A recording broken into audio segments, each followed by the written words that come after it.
बड़ी खबर और राहत देने वाली खबर, कोरोना की नई दवाई लॉन्च हो गई है।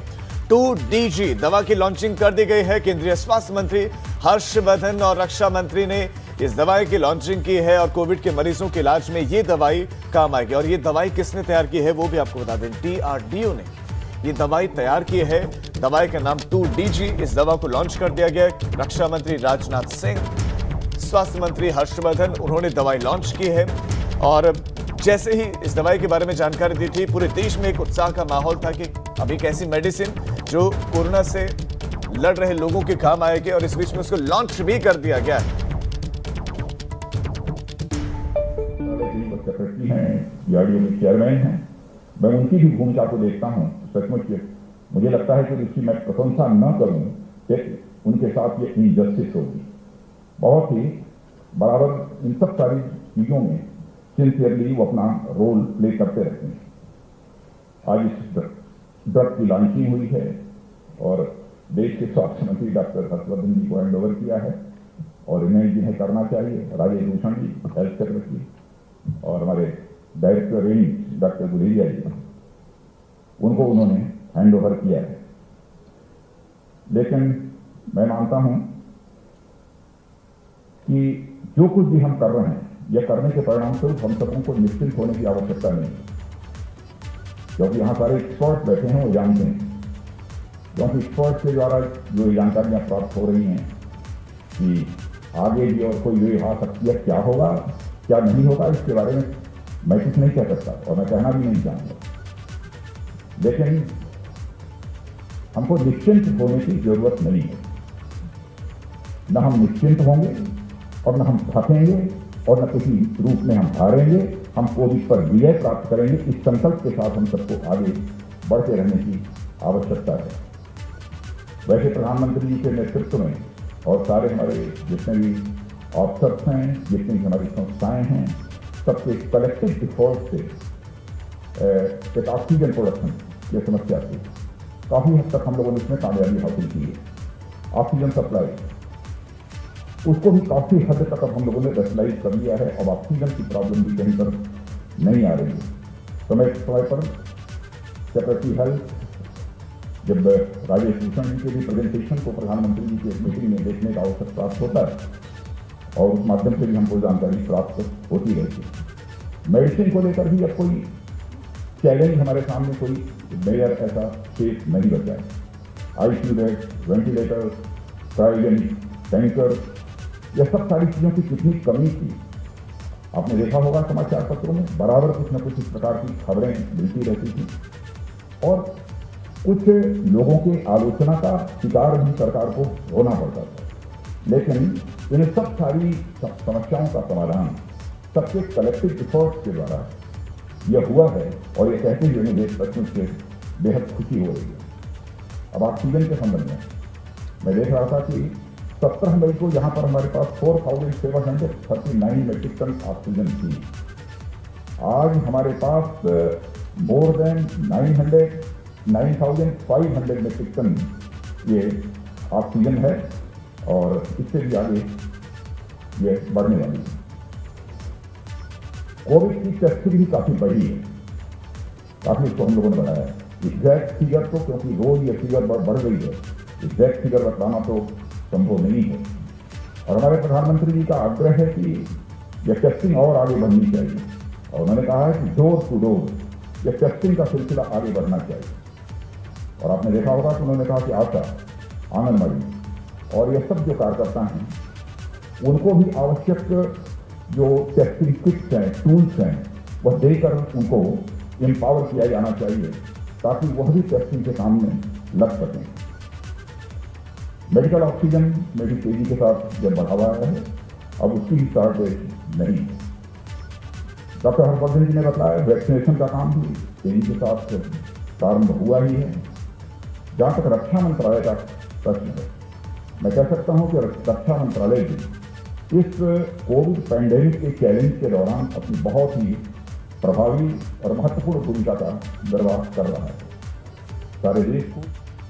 तो जल्द ही अब ये दवाई मार्केट में उपलब्ध होगी और एक ऐसा हथियार जो बड़ी आसानी से आपके इर्द गिर्द जो केमिस्ट की शॉप है वहां से आपको मिलेगी और बहुत जल्दी मार्केट में अवेलेबल होगी। अब आगे बढ़ते हैं। देश भर में कोरोना का जो कहर है वो लगातार जारी है और विशेष तौर पर जो मौत का आंकड़ा है वो लगातार कम नहीं हो रहा है, वो बना हुआ है। 24 घंटे में जो केसेस आए हैं वो है 2,81,386, जबकि ठीक होने वालों की संख्या कहीं ज्यादा है, 3,78,441 ठीक होने वालों की संख्या। लेकिन 24 घंटे में 4,106 लोगों की मौत हुई, 4,106 लोगों की मौत हुई है। और इसमें तो वो आंकड़ा शामिल नहीं है जो गांव में लगातार लोगों की मौत हो रही है और लोग दावा कर रहे हैं कि ये मौतें कोरोना की वजह से हो रही हैं। गंगा नदी में शवों को फेंका जा रहा है, नदियों में फेंका जा रहा है, कुछ लोग दफना रहे हैं। तो स्थितियां इस तरह की विकट हैं ग्रामीण क्षेत्रों में। लेकिन अभी जो आंकड़ा है देश का कोरोना का आंकड़ा वो तो गिर रहा है, वो भले ही गिर रहा है, लेकिन मौत के आंकड़े पर यहां पर बात होगी। सवाल यह है कि मौत का आंकड़ा क्यों नहीं गिर रहा है, मौत के आंकड़े में कमी क्यों नहीं आ रही है, ये बड़ा सवाल बना हुआ है। और कोरोना की टॉप 10 ये न्यूज आपको दे रहे हैं, टॉप 10 जो अपडेट्स हैं वो आप देख लीजिए कि 2,81,000 से ज्यादा केसेस आए हैं, 3,78,441 लोग पूर्णतः स्वस्थ हुए, लेकिन मौत जिनकी हुई है वो 4,106 लोगों की। और कुल केसेस का आंकड़ा आप देखिए डिजिट्स में कितना पहुंच गया है, ठीक होने वाले लोगों की संख्या भी करोड़ों में है।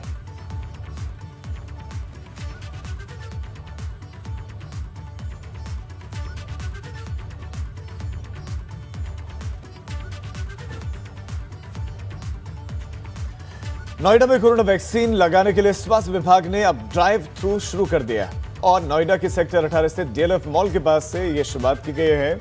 45 साल से ज्यादा की उम्र के लोगों को यह सुविधा दी जा रही है।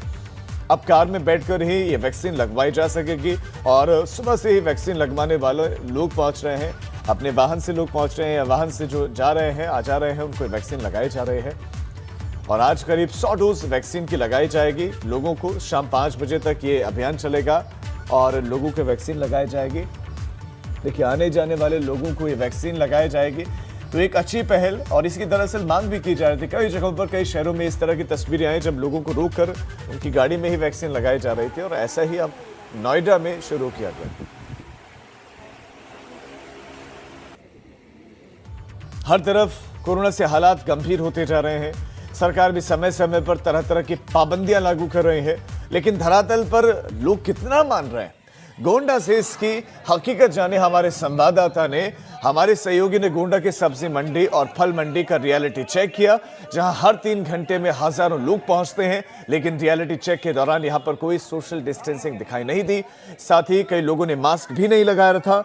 हैरत में डालती है ये बात, हैरानी की बात यह भी है कि इन पर नजर रखने के लिए पुलिसकर्मियों की ड्यूटी लगाई गई है, लेकिन पुलिसकर्मी खुद बिना मास्क के ड्यूटी करते नजर आए।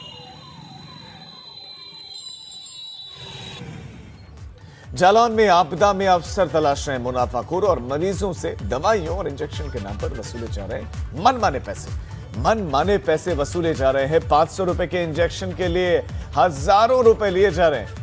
जिस इंजेक्शन की कीमत मात्र 500 रुपए, उस इंजेक्शन के लिए हजारों रुपए वसूले जा रहे हैं। 2700 रुपए तक, उससे कहीं ज्यादा तक ये वसूले जा रहे हैं। और जिला प्रशासन की जानकारी के बाद भी ऐसे मुनाफाखोरों के खिलाफ कार्रवाई हो नहीं रही। कोच कोतवाली इलाके के रामप्रसाद पाली क्लिनिक का यह मामला है।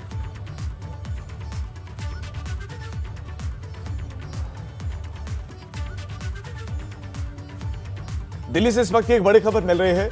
कश्मीर के एक शख्स की गिरफ्तारी हुई है। बड़ी खबर इस वक्त आपको दे दें, एक शख्स की गिरफ्तारी हुई है। कश्मीर से ये गिरफ्तारी हुई है और दिल्ली पुलिस की स्पेशल सेल ने गिरफ्तारी की है कश्मीर से। जैश के आतंकियों ने दंगा करवाने की साजिश रची थी। डासना के मंदिर के महंत नरसिंहानंद सरस्वती की हत्या की साजिश का आरोप है। जॉन मोहम्मद डार उर्फ जहांगीर की गिरफ्तारी की गई है। जैश के आतंकी ने आरोपी को किलिंग कॉन्ट्रैक्ट दिया था। आतंकियों का मकसद यूपी में सांप्रदायिक दंगा करवाने का था। साधु के वेश में जाकर यह हत्या करनी थी और गिरफ्तार आरोपी के पास से साधु की वेशभूषा, पिस्टल और मैगजीन बरामद की गई है। पाकिस्तान में बैठे आतंकी आबिद ने हत्या की सुपारी दी थी। अब बहुत बड़ी खबर इस वक्त आपको दे रहे हैं, बहुत बड़ी खबर। उत्तर प्रदेश में दंगा भड़काने की साजिश रची गई थी और उसका भंडाफोड़ कर दिया गया है। मामले में गिरफ्तारी कर ली गई है। वरुण जैन हमारे संवाददाता दिल्ली से ज्यादा जानकारी के साथ जुड़ गए हैं। वरुण, ये पूरी की पूरी ये कहानी, क्या इरादा था, जिसकी गिरफ्तारी हुई है, कौन है, कहां का रहने वाला है, कब गिरफ्तारी हुई, क्या इनपुट से, सब जानकारी दर्शकों को दें। देखिए, बिल्कुल पाकिस्तान में बैठे जो जैश के आतंकी हैं, इन्होंने ही माहौल को खराब करने के लिए पूरी साजिश रची थी। दिल्ली पुलिस को खुफिया सूचना मिली, उसके बाद दिल्ली पुलिस की स्पेशल सेल ने इस शख्स को गिरफ्तार कर लिया। इसका नाम जॉन मोहम्मद डार उर्फ जहांगीर है, जो कि कश्मीर का रहने वाला है। इसने दासना के मंदिर के जो महंत है नरसिम्हानंद सरस्वती की हत्या की साजिश रची थी। इसको सीमा पार से जो जैश के से जुड़े जो आतंकी है, उन्होंने इसको हायर किया था और हत्या करने की जो सुपारी है वो दी गई थी। साथ ही पुलिस की जांच में ये बात भी सामने आई है कि साधु की वेश में ये पूरे कॉन्स्पिरेसी को, हत्याकांड को अंजाम देना चाहता था और उसके लिए इसने पूरी तैयारी कर ली थी। इतना ही नहीं, पुलिस ने जब इसको गिरफ्तार किया तो इस शख्स के पास से पुलिस को साधु की जो वेशभूषा है, पिस्टल और मैगजीन, तो सब कुछ बरामद हुआ है। तो अब पुलिस इसे रिमांड में लेकर पूछताछ करेगी कि इसके नेटवर्क में क्या यहाँ पर अभी, यानी कि मकसद ये था कि साधु के ही कपड़ों में आए, साधु की हत्या कर दी जाए और एक इस तरह का माहौल तैयार किया जाए जिससे सरकार की भी कहीं ना कहीं छवि खराब हो। लेकिन आपसे जानना चाहते हैं, इस वक्त कहां पर, क्या दिल्ली में इसको लाया गया है या अभी कश्मीर में ही है या उत्तर प्रदेश इसको लाया जा सकता है, क्योंकि उत्तर प्रदेश में हत्या करने का इसका इरादा था?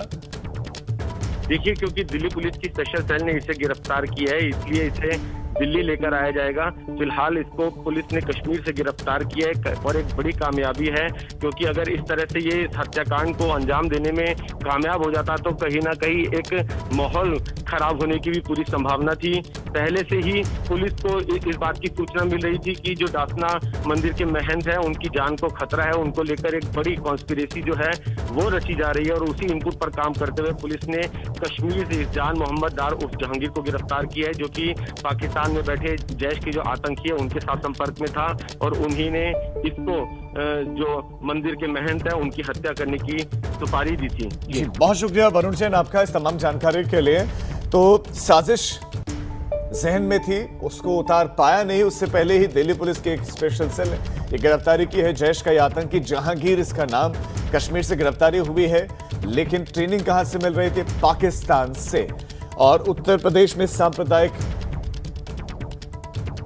माहौल तैयार करने की कोशिश थी कि इस तरह का माहौल हो कि यहां लड़ाइयां हो, एक दंगा कराने का इरादा था। यूपी में कोरोना कर्फ्यू लागू करने के बाद लगातार कोरोना संक्रमित मरीज सामने आ रहे हैं। हालांकि कमी जरूर आ रही है इन आंकड़ों में। बीते 24 घंटों में 10,682 नए केस आए हैं, 24,837 संक्रमित डिस्चार्ज होकर घर लौटे हैं। यूपी में 24 घंटों में 311 कोविड मरीजों की मौत हुई है। एक्टिव केस की बात करें तो 1,63,003 एक्टिव केस है। राहत की बात यह है कि यह आंकड़ा कई दिनों के बाद 2 लाख के नीचे आया। वहीं कोरोना से अब तक 17,546 लोगों की मौत हो चुकी है। और अब जरा पिछले दिनों के आंकड़ों पर भी नजर डाल लेते हैं। और कोरोना के जो केसेस कम हो रहे हैं, आप अंदाजे आंकड़ों में देख सकते हैं कि अंतर स्पष्ट दिखाई दे रहा है। 14 तारीख को 15,747, 13 तारीख को 17,000 थे, 12 तारीख को तो 18,000 से ज्यादा केसेस, तो लगातार गिरावट देखिए। 12 तारीख को कितने थे, 13 को गिरावट, 14 को और ज्यादा और कम केसेस आए हैं। उसके बाद आप देखिए 14 मई को जब 15,747 थे तो 14 तारीख को तो 15 को और कम हो गए, 12,547 हो गए। फिर 16 तारीख को 10,682 नए केस। अब खबर गोंडा से, जहां पर जिले के वैक्सीनेशन सेंटर पर 18 साल से ज्यादा की उम्र के लोगों को वैक्सीनेशन की पहली डोज लगाई जा रही है। और टीकाकरण पर हमारे संवाददाता की ये खास रिपोर्ट आप देखिए। गोंडा के आज कोविड सेंटरों पर वैक्सीनेशन का कार्य शुरू हो गया है और 18 साल से जो अधिक उम्र वाले हैं उनको वैक्सीनेशन लग रही है। इस समय हम जिला महिला अस्पताल पर उपलब्ध हैं। यहाँ पर कोविड शील्ड की वैक्सीन है जो लोगों को लगाई जा रही है। इस समय 17 से अधिक जो लोग हैं उनको कोविड की पहली डोज लगाई गई है। लोगों का मानना है कि इसे लगाने के बाद जो रोग प्रतिरोधक क्षमता बढ़ेगी और किसी को भी कोई दिक्कत का सामना करना नहीं पड़ेगा। आप देख सकते हैं जिस तरीके से यहाँ पे लोग आ रहे हैं और रजिस्ट्रेशन कराने के बाद लोग जो प्रोसेस होता है उसके दायरे के अंदर अपना वैक्सीनेशन करवाने का काम कर रहे हैं। इसके लिए जो जिला प्रशासन ने एक बाकायदा वेबसाइट भी जारी कर दिया है, जिसके तहत लोग रजिस्ट्रेशन करवाएंगे और रजिस्ट्रेशन करवाने के बाद उनका नंबर आने पर वो वैक्सीनेशन करवाएंगे। कृष्ण कुमार, एबीपी गंगा, गोंडा। बात अब करते हैं बरेली की, जहां पर थाना इज्जत नगर में तैनात सिपाहियों का रिश्वत लेते हुए वीडियो वायरल हुआ है। इन दोनों सिपाहियों ने एक शख्स से रिश्वत ली। वीडियो वायरल होते ही एसएसपी ने पूरे मामले पर संज्ञान लिया है और एसएसपी ने दोनों सिपाहियों को सस्पेंड कर दिया। देखिए, इनको उम्मीद थी कि ये दिखेंगे नहीं और इस पर रिश्वत ले लेंगे। गश्त पर निकले थे, रिश्वत लेने की गश्त पर रिश्वत ली भी, लेकिन तीसरी आंख से यानी सीसीटीवी से बच नहीं सके।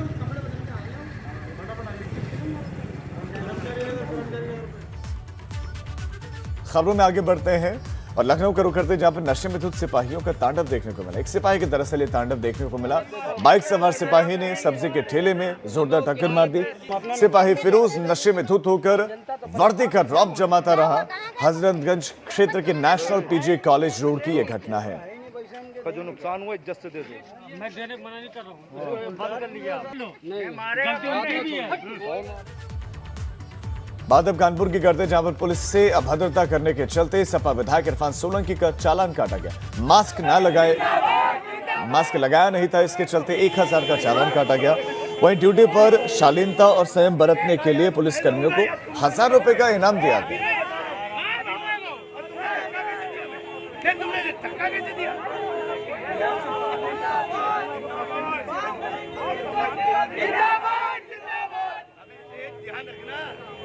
गांव के विधायक देखे होंगे। इस बीच में बड़ी खबर, मुख्यमंत्री योगी आदित्यनाथ मुजफ्फरनगर पहुंच गए हैं। तो मुख्यमंत्री योगी आदित्यनाथ का मुजफ्फरनगर का दौरा और सीएम मुजफ्फरनगर पहुंच गए हैं। इस वक्त की बड़ी खबर, कोविड कमांड सेंट्रल का निरीक्षण करना है, अधिकारियों के साथ चर्चा करनी है, बैठक करनी है। इस वक्त की बड़ी खबर, मुजफ्फरनगर पहुंच गए हैं। उसके बाद फिर आगे का उनका दौरा है।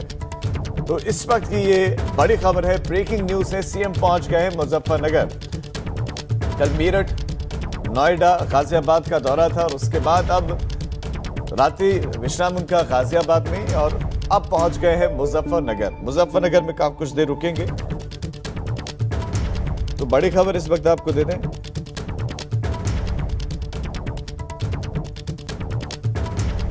सीएम योगी आदित्यनाथ मुजफ्फरनगर पहुंच गए हैं। इस वक्त की ये बड़ी खबर, कोविड कमांड सेंटर का निरीक्षण करेंगे। यहां पर अधिकारियों को निर्देश भी दे सकते हैं। अभिषेक हमारे संवाददाता खबर पर ज्यादा जानकारी के साथ जुड़ गए हैं। अभिषेक, मुख्यमंत्री योगी आदित्यनाथ पहुंच गए हैं, इस वक्त कहां पर हैं?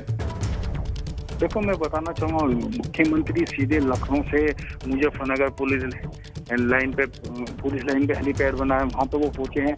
वहाँ से वो यहाँ के लिए वो रवाना होंगे। कलेक्ट्रेट में जो कोविड का जो कंट्रोल रूम बनाया उसका निरीक्षण करेंगे।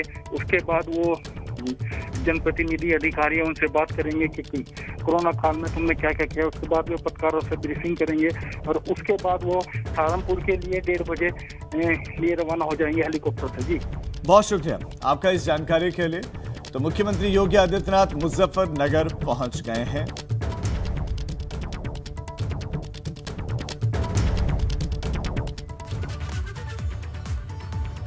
उत्तराखंड में कोरोना के जो केसेस हैं वो लगातार सामने आ रहे हैं। बीते 24 घंटों में जो आंकड़ा आया है वो है 4496 का, जबकि 188 लोगों की मौत हुई है।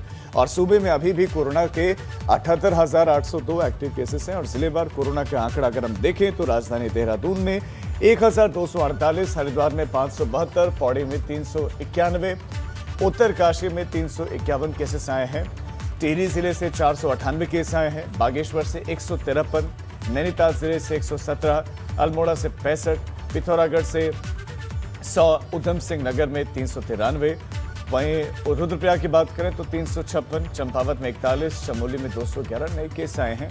आप अंदाजा लगाइए कि उत्तर प्रदेश जैसा बड़ा राज्य, बड़ी आबादी वाला राज्य, वहां पर केसेस तुलनात्मक कम है। और उत्तराखंड छोटा प्रदेश, वहां पर मौतों का आंकड़ा 188, कोरोना के केसेस इतने आना, जहां पर सैंपल इतने कम लिए जा रहे हैं, टेस्टिंग उत्तर प्रदेश की तुलना में कहीं नहीं है। तो हालात बहुत खराब कहे जाएंगे उत्तराखंड में, तो कम से कम उत्तराखंड में जिस तरह से हालात हैं उसे देखते हुए कोविड कर्फ्यू को आगे बढ़ाया जा सकता है। खुद सीएम तीरथ सिंह रावत ने इसके संकेत दिए। कोरोना की चेन को तोड़ने के लिए प्रदेश में 18 मई तक कोविड कर्फ्यू लगाया गया। 18 मई की सुबह 5 बजे तक कोविड कर्फ्यू है। मगर प्रदेश में कोरोना अभी भी काबू में नहीं आया है और इस बात की पूरी संभावना है। मुख्यमंत्री ने संकेत दिए हैं कोविड कर्फ्यू आगे बढ़ाया जा सकता है। कर्फ्यू हम लोग जो कोविड कर्फ्यू जनता कर्फ्यू मैं कहूँगा, तो इसको हम लोग फिर आगे हो सकता है कि 7 दिन तक के लिए और आगे बढ़ाएंगे। सीएम तीरथ सिंह रावत ने कहा कि कोरोना की तीसरी लहर की आशंका को देखते हुए सरकार पूरी तैयार है और सीएम ने कहा कि अभी इसके लिए तैयारियां की जा रही हैं और कोरोना ग्रस्त मरीजों के बच्चों और परिजनों के लिए अस्पतालों के आसपास होटल और संस्थानों में उनके ठहरने की व्यवस्था की जाएगी।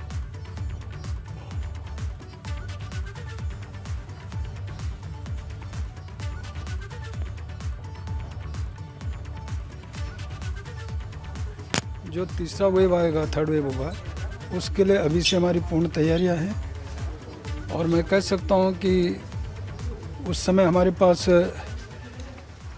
पूर्ण तरह तैयारी और हम लोग अपने आप में सक्षम होंगे। साथ में ही